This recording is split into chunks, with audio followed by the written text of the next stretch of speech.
After a year of working as a driver and attendant in an ambulance, I had grown accustomed to many things. The screaming, the liters of blood, and even death. At first, critical situations were stressful, but with time, the pain and death of others became routine. I had applied for a simple driver position, where my only duties were to steer the vehicle and maintain it. However, we were always short on paramedics, so I inevitably had to assist. Often, the victims' families were in no condition to help, or there was no one else around, which meant I sometimes had to carry people on a stretcher by myself. I frequently worked alongside a paramedic named Valia. She was a petite brunette with delicate fingers and a sweet, somewhat naive face. I even worried about how she could manage such a demanding job. But she possessed a will of steel, and after a year of lifting heavy medical equipment and stretchers, her muscles had developed without her even realizing it. Her strong, toned shoulders were noticeable even under her jacket, yet her face remained as sweet as a child's bump. Privately, I called her Mighty Princess, but I would never say it to her face. We had to maintain professional ethics. The call came in like any other. The dispatcher took the call from a man screaming, "A girl got hit here."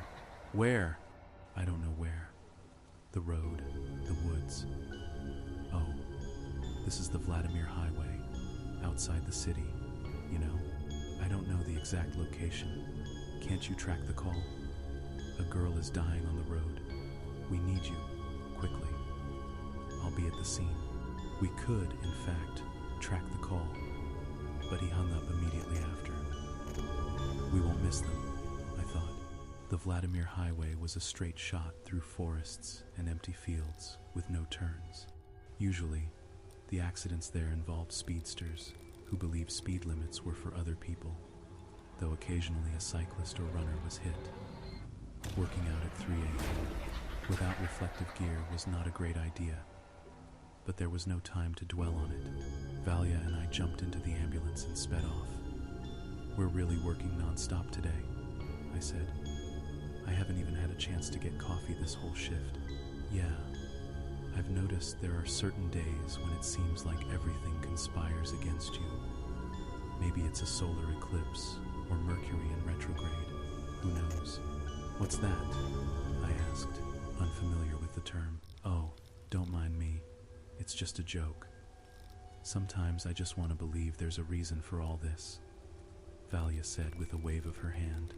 She sometimes said odd things I didn't quite grasp. She believed the planets influenced a person's character and the sun's position dictated our lives. I was far from all that and had no interest in understanding it. My mother always said my April birthday made me stubborn, and that was the extent of my astrological knowledge. I didn't see the point, but I never argued with Valia about it. Our job was tough, and everyone had their own way of coping. We raced through the city with sirens blaring before turning onto a long, dark highway. The road seemed deserted, the asphalt a smooth, straight ribbon without a single pothole. In our headlights, the silhouettes of trees flanked us on the left, with an endless black field to our right. I kept my eyes on the road, trying not to get distracted. We were a long way from the city, and I wondered if we would reach the girl in time. We have to, I thought. Humans are resilient. Valia sat beside me, calm and focused on her phone, knowing that for now, everything depended on me. "There are so many fools in this world," she said suddenly, locking her phone. "What do you mean?" I asked, my eyes still fixed on the dark road. "You know, sometimes I read comments on social media, and it's just unbelievable. Wouldn't it be great if everyone came with a file of their past comments?" she said, her eyes alight with the idea. "People always want to seem better than they are. This way, you'd see their true selves. A guy shows up for a date acting all nice, but you could just check his online history and say goodbye on the spot. Quick, easy, perfect, right? It's a novel idea. But what's to stop those fools from just not posting comments to avoid being exposed by someone like you?" "Damn," she said, pausing before smiling at her oversight. I guess the world can't be fixed. You're an idealist. People are who they are, though I admit I've met a few I'd steer clear of. I know what you mean from this job, she cut in, turning to the window. Even if someone's a scumbag, you still have to save them. When I entered medical school, I thought saving lives was the noblest job.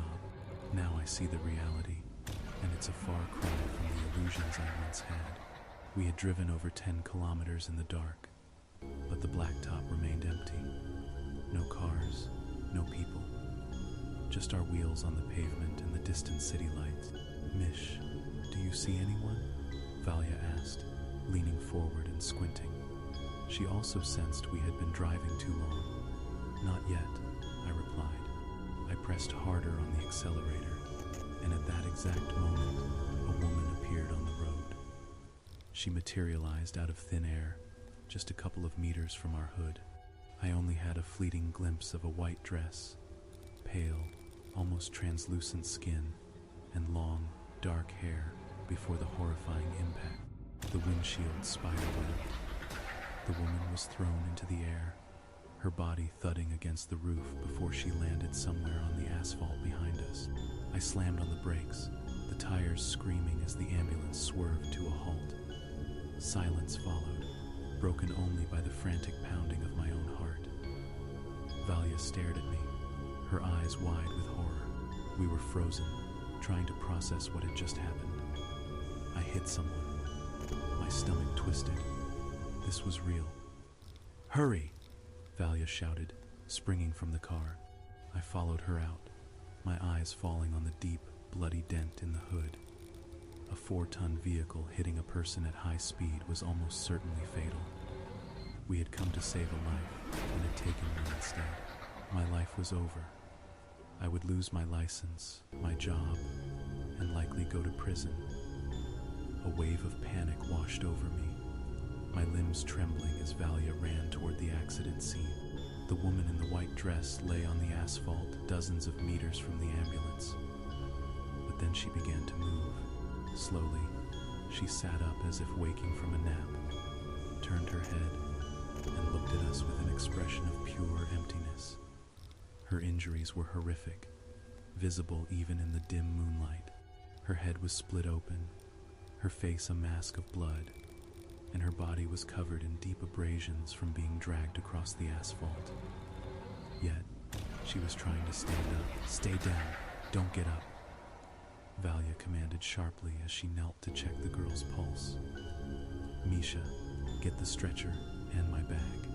As I ran to the ambulance, the girl continued to struggle to her feet, seemingly unaware of what had happened. Valia restrained her, repeating, "Don't move. We will carry you." She quickly administered an injection before we carefully positioned the victim on the stretcher and lifted her as we carried her to the ambulance. I wondered if this was the girl we had been called for, hit twice in one night and somehow still alive. "So, the hospital?"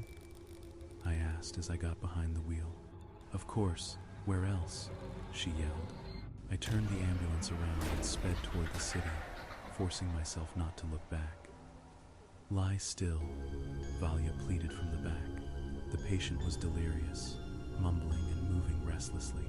Valia was struggling to hold her down. "Stop, Misha, stop. Help me." Valia's voice was filled with terror. Just as I began to brake, the rear doors flew open, followed by the sound of something heavy hitting the asphalt. The ambulance screeched to a halt. I turned around to see a shocked Valia clutching an IV line in the now empty patient bay. The gurney was empty. The victim was gone. She just jumped out. I couldn't hold her, my partner said, bewildered. We sat in stunned silence.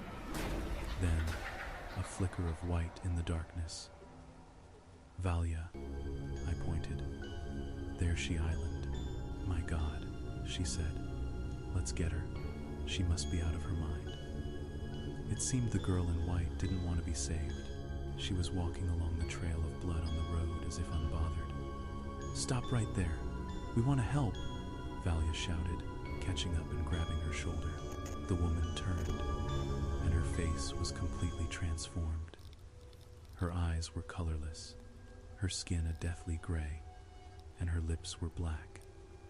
She opened her mouth impossibly wide and let out a demonic scream. Her fingers elongated into claws as she swiped at Valia, who cried out in pain. "Run!" I yelled. We scrambled back into the ambulance and slammed the doors.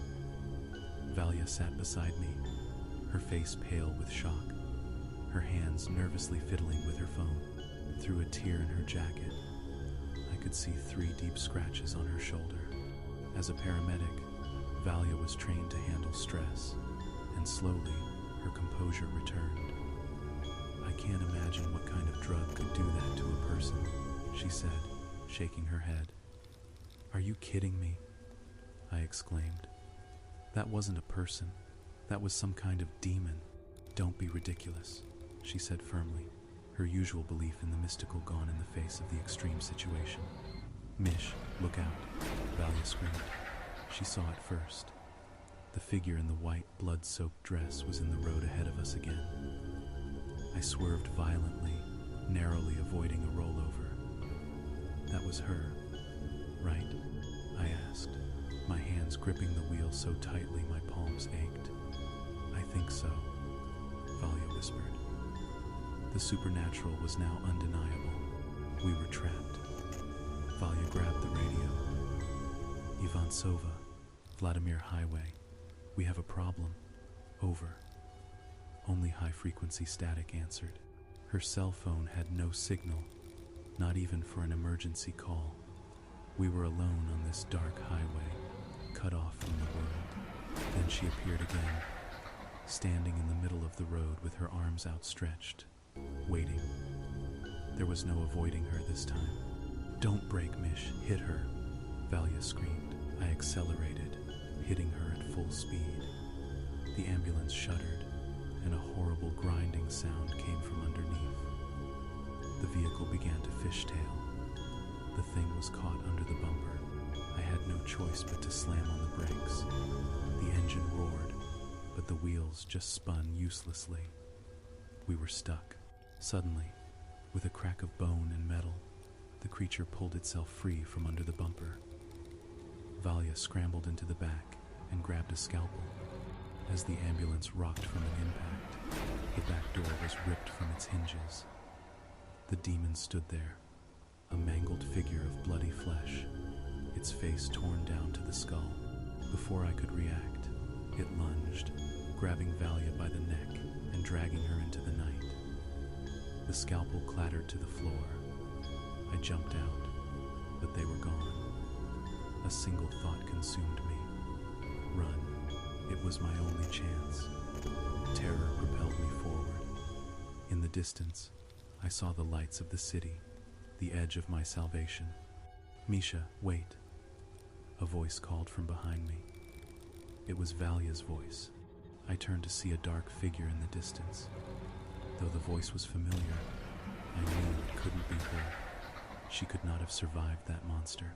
After a moment of hesitation, I turned back and kept running.